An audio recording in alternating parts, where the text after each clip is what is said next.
नमस्ते, हिमानी अगेन। आशा करती हूँ आप सबका दिन बहुत ही अच्छा जा रहा होगा। आज मैं महाभारत की एक ऐसी कथा लेके आई हूँ जो श्री विष्णु जी के नरसिंह अवतार, राम अवतार और कृष्ण अवतार को जोड़ती है। ये मेरी बहुत ही पसंदीदा कहानियों में से एक है जिसे कंपैरेटिवली शायद कुछ लोग कम जानते हैं। ये हमारी सारी सुनी हुई कथा के पीछे की एक बड़ी तस्वीर की तरह है। ये हमें ये समझने में मदद करता है कि पूरा ब्रह्मांड कैसे चलता है।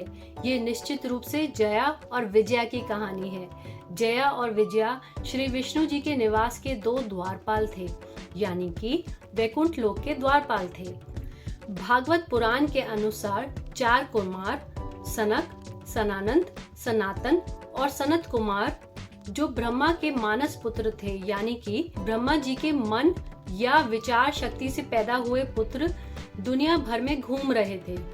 एक दिन ब्रह्मा जी के चारों मानस पुत्र नारायण जी से मिलने का फैसला करते हैं।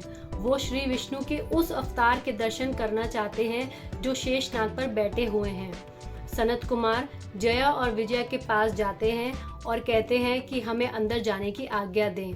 अब अपने तप की ताकत के कारण चारों कुमार केवल बच्चे प्रतीत होते थे, हालांकि वे बड़ी उम्र के थे। वैकुंठ के द्वारपाल जया और विजया कुमारों को बच्चा समझकर द्वार पर ही रोक देते हैं। वे कुमारों को यह भी बताते हैं कि श्री विष्णु आराम कर रहे हैं और वे अब उन्हें देख नहीं सकते। क्रोधित कुमार जया और विजया को बताते हैं कि श्री विष्णु अपने भक्तों के लिए किसी भी समय उपलब्ध हैं और उन दोनों को शाप देते हैं कि उन्हें अपनी दिव्यता को छोड़ना होगा, पृथ्वी पर मनुष्य के रूप में जन्म लेना होगा और सामान्य मनुष्यों की तरह जीना होगा।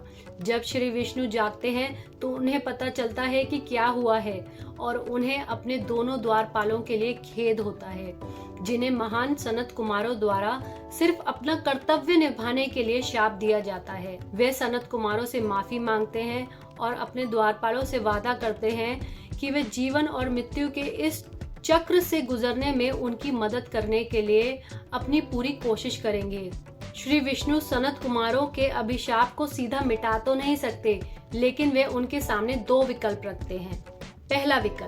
पहला विकल्प यह था कि वे या तो श्री विष्णु के भक्तों के रूप में पृथ्वी पर 7 बार पैदा हो सकते हैं, जबकि दूसरा विकल्प यह था कि वे उनके शत्रु के रूप में 3 बार पैदा हो सकते हैं। इनमें से किसी भी सजा को पूरा करने के बाद वे वैकुंठ में अपना पद फिर से प्राप्त कर सकते हैं और स्थायी रूप से उनके साथ रह सकते हैं। जया विजया अपने भक्तों के रूप में भी 7 जीवन तक श्री विष्णु से दूर रहने का विचार सहन नहीं कर सके, अतः वे पृथ्वी पर 3 बार जन्म लेने का विकल्प चुन लेते हैं, भले ही उन्हें श्री विष्णु के शत्रु के रूप में जन्म लेना पड़े। श्री विष्णु जी के रूप में सबसे पहले जया और विजया का जन्म हिरण्यकश्यप और हिरण्यकश्यपु के रूप में सतयुग में हुआ था। हिरण्यकश्यप दिति और कश्यप के असुर पुत्र थे। हिरण्यकश्यप पृथ्वी को ब्रह्मांडीय महासागर के रूप में समुद्री जल तल तक ले जाने के बाद भगवान विष्णु के वराह अवतार द्वारा मारे गए थे।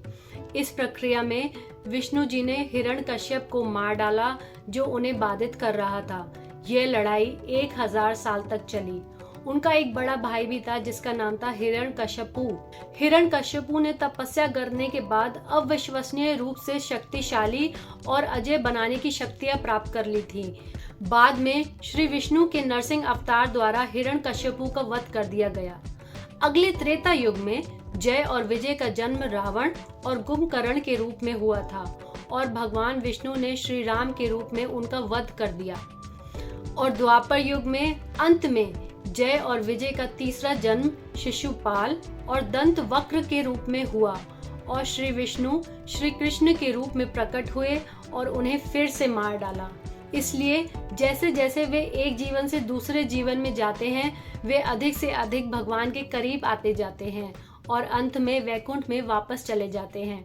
यह कहानी वास्तव में भक्त प्रहलाद, रामायण और महाभारत की कहानियों को अद्भुत तरीके से जोड़ती है। भक्त प्रहलाद के लिए श्री विष्णु जी ने नरसिंह अवतार लिया।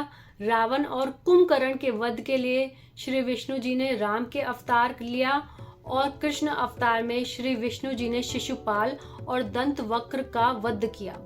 तो बस आज के लिए इतना ही। मैं ऐसे ही कई पौराणिक कथाएं आपके साथ शेयर करती रहूंगी। प्लीज़ कमेंट्स करके ज़रूर बताइएगा कि आपको ये कथा कैसी लगी, और कोई ऐसी कथा बताइएगा जिसके बारे में आपको पता हो और कई लोग उसको जानते ना हो। तो प्लीज़ हमारे चैनल से जुड़े रहें, लाइक करें, सब्सक्राइब करें, शेयर करें। आपका सब्सक्रिप्शन हमें और वीडियोस बनाने की प्रेरणा देता है। Thank you so much. धन्यवाद। आप स्वस्थ रहें, आप खुश रहें और आपके मन में शांति हो।